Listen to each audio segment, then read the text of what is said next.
You're calling this progress, Anjali? Something as fundamental as eating right and sleeping tight. ఇది ఒక business చేసి ఆ business కూడా నీతిగా చేయకుండా, వ్యాపార నీతి లేకుండా ఇంత చండాలమైన ఎన్వైరన్మెంట్ లో పబ్లిక్ ని పెడుతున్నాం మేము. అవును. Some people in the industry.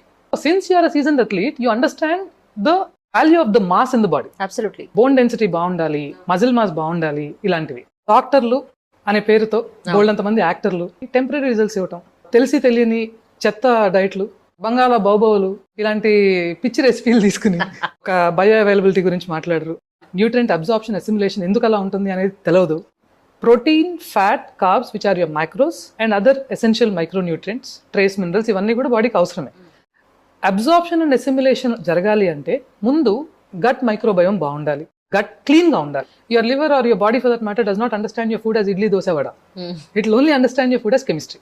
So ఆ కెమిస్ట్రీ ఎంత అబ్జార్బ్ చేయాలి, ఎలా మెటబలైజ్ చేయాలి, అది డ్రగ్ ప్రోడక్ట్ అయినా ఫుడ్ ప్రోడక్ట్ అయినా లివర్ మీద డిపెండ్ అయి ఉంటుంది.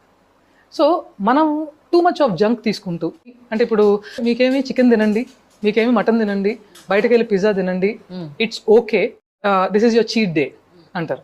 ఇంట్లో ఒక మూల పెట్టుకోవడానికి ఇష్టపడని చెత్తని ఒంట్లో వేసుకుంటాం అదే కదా చీట్ డే పేరుతో. True true. క్వాంటిటేటివ్ గా కాకుండా when you look at the food in a qualitative approach, దాన్ని ఆహారం యొక్క ఆహార్యం అంటాం.